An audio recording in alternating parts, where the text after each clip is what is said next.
परम भागवत ध्रुव जी के वंश में राजा अंग हुए, बड़े धर्मात्मा राजा थे। दुर्भाग्य से बेटा उनका महानास्तिक हुआ, नाम था बैन। जब बैन राजा बना तो उसने धर्म पर प्रतिबंध लगा दिया। न अष्टव्यम न दातव्यम न होतव्यम ध्वजा क्वचित। ये पूजा पाठ यज्ञ दान सब बंद करो, सब बकवास, क्योंकि ईश्वर होता ही नहीं है, ईश्वर तो राजा ही होता है।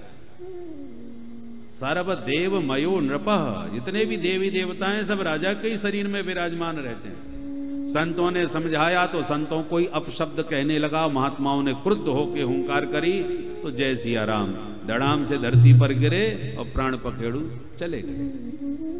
अब महात्मा परेशान हो गए, हम तो राजा को सुधारने आए थे, हमने राजा को ही सुधार दिया। अब राजा कौन बने? तो मंत्रों से मंथन किया। पहले बैन के शरीर से निषाद की उत्पत्ति हुई। पुनः मंथन करने पर भगवान पृथु रूप में प्रकट हो गए। बोल पृथु भगवान की। भगवान पृथु ने सम्राट का पद स्वीकार किया और जितना अधर्म था, जो बैन के रहने से नास्तिकता व्याप्त हो गई थी, उसको दूर करने के लिए बड़े बड़े यज्ञ किए। पृथ्वी सब उबड़ खाबड़ थी तो सारे पहाड़ों को एक किनारे उत्तर में अलग कर दिए, पृथ्वी को समतल किया, सुंदर नगर ग्रामों की व्यवस्थाएं बनाई। इसलिए ये वसुंधरा पृथु की पुत्री कहलाई और इसलिए इसका नाम पृथ्वी पड़ा। पृथु पुत्री है पृथ्वी। बहुत यज्ञ जब किए तो इंद्र घबराने लग गए, शतक्रतु न हो जाए। यज्ञ का घोड़ा चुरा के भाग लिए इंद्र। पृथु महाराज को पता चला, बड़ा क्रोध किया।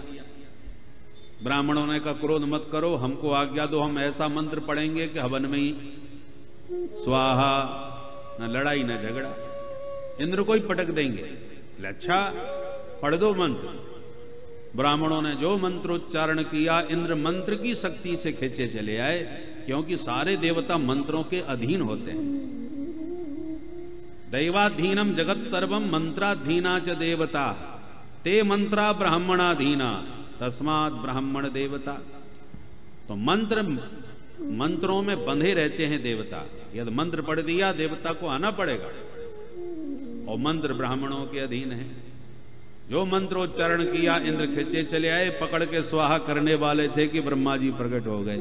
हे ब्राह्मण देवताओं, क्या कर रहे हो भैया, इंद्र को ही स्वाहा कर डालोगे? समझाया ब्राह्मणों को और पृथु महाराज को, तो पृथु महाराज मान गए और ब्रह्मा जी के कहने से इंद्र को क्षमा कर दिया। भगवान यज्ञ नारायण प्रकट होके बोले, मांगो पृथु क्या चाहते हो? पृथु महाराज बोले, 10,000 कान दे दो महाराज, जो निरंतर आपके कथा सुधारस का कर्ण कोहरों से पान करता रहूं। भगवान की कथा सुनने के लिए 10,000 कान मांगे। इसका मतलब ये नहीं कि 10,000 कान लग गए। अरे भाई, बल्ब लगाने का केंद्र एक ही होता है, चाहे 0 वाट का लगा दो, चाहे 100 वाट का लगा दो, चाहे 500 वाट का लगा दो। जितना अधिक पावर का होगा उतना ही अधिक प्रकाश हो जाएगा। तो इन 2 कानों में ही 10,000 कानों के सुनने की सामर्थ्य आ जाए, जिनके श्रवण समुद्र समाना, कथा तुम्हारी सुभग सरनाना। उसी भाव से अद्भुत पृथु महाराज जी का चरित्र है। बोल पृथु भगवान की। पृथु महाराज के ही वंश में आगे चल के राजा प्राचीन वर ही हुए, जिनके 10 बेटा प्रचेता गणों के नाम से जाने गए। नारद जी ने प्राचीन वरही को पुरंजनोपाख्यान के माध्यम से आत्म तत्व का उपदेश दिया, क्योंकि प्राचीन वरही यज्ञ तो बहुत करते थे, यज्ञों में पशुओं की बलि भी खूब चढ़ाते थे। इसलिए नारद जी ने इनको समझाया कि परोक्षवाद वेदोयम बालाना मनुशासनम। तुम वेदों को प्रमाण मान करके जो जीवों की हिंसा कर रहे हो, ये गलत है। तो बोले वेदों में ऐसा लिखा क्यों है? पशून आलभेत, वेद का वचन है। अमुक यज्ञ में अमुक पशु का आलभन कर दो। हिंसा की आज्ञा वेदों ने क्यों दी? एक तरफ अहिंसा को धर्म बताया, दूसरी तरफ हिंसा की आज्ञा कर दी। इसलिए वेदों के वचन बड़े भ्रामक होते हैं और इसलिए सबको वेद पढ़ने का अधिकार नहीं दिया, क्योंकि अल्पज्ञ व्यक्ति जब वेद पढ़ता है तो वेद भगवान भी घबराते हैं। विभेद्यल्प श्रुताद वेदो मामयम प्रहरस्यति। अनाड़ी से वेद घबराते हैं। जैसे आपका ऑपरेशन होने वाला हो और डॉक्टर साहब आके कहें भैया आराम से लेटना, मैं भी आज जीवन में पहली बार ऑपरेशन करने जा रहा हूं, बोलिए आप पर क्या बीतेगी? इस अनाड़ी को हम ही पहले नंबर पर मिले। तो भैया अनाड़ी से डर लगता है।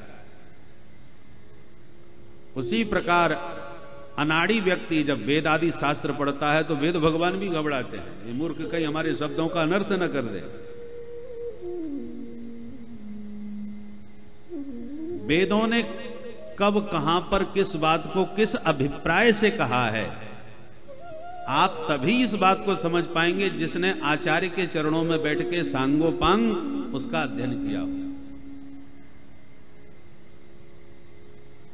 संदर्भ को समझे बिना वचन समझ में नहीं आएंगे। जैसे कि एक गांव में ठाकुर साहब थे, चावलों का माड़ पीते थे। राजा साहब होकर के भी चावलों, पुराने जमाने में जब चावल बनाते थे तो चावल का पानी निकाल के फेंक दिया जाता था। वो गाढ़ा गाढ़ा जो पानी निकलता था चावलों का, उसको माड़ बोलते। ठाकुर साहब को उसी में स्वाद आता था, तो गर्मा गर्म पीते थे। अब एक बार घर में बड़े बड़े उद्योगपतियों को बुला के कुछ मीटिंग कर रहे थे और उनकी श्रीमती जी ने गर्मा गर्म माड़ निकाल के काट के पात्र में रख दिया। बेटे से कहा जाओ पिताजी को बुला के लाओ, फटाफट पी जाए, नहीं ठंडा हो जाएगा। तो बेटा दौड़ के पहुंच गया। जब तमाम लोगों को देखा, बड़े बड़े लोग बैठे हैं, तो मैंने यदि सबके बीच में कहा चलो पिताजी माड़ पी लो तो बात बिगड़ जाएगी, पिताजी का मजाक उड़ाएंगे सब। बड़ा होशियार था, उसने ऐसी शब्दावली बनाई कि पिताजी के अलावा कोई समझ ही ना पाया। सबके बीच में बोला पिताजी, बोले हाँ बेटा। बोले पिताजी धानुपुर से माणू जी आए हैं, कठौता घाट पे बैठे हैं, जल्दी चल के मिल लो, नहीं शीतलपुर को चले जाएंगे। तो बाहर के जो लोग आए थे उन्होंने समझा धानुपुर नाम का कोई गांव होगा, वहां के माणू नाम के कोई सदस्य महाराज से मिलने आए होंगे, कठौता घाट पे कहीं बैठ के राह देख रहे होंगे और ठाकुर साहब यदि नहीं मिलेंगे तो शीतलपुर को चले जाएंगे, सीतापुर की तरह होगा कोई शीतलपुर। तो बाहर के लोगों को संदर्भ का पता नहीं, इसलिए ऐसा ही अर्थ सब लगाए, पर जो असली मतलब था वो ठाकुर साहब ही समझ पाए कि धान से उत्पन्न चावलों का माड़ निकला, कठौता में धरा है, फटाफट पी लो, नहीं ठंडा हो जाएगा। शब्द वही है, पर असली अर्थ इतने लोगों में सिर्फ ठाकुर साहब ही समझे और कोई नहीं। उसी प्रकार से वेदों में कहां कौन सी बात किस अभिप्राय से कही है, ये आप तभी समझ पाएंगे जब ठीक से आपने उसका विधिवत अध्ययन किया होगा।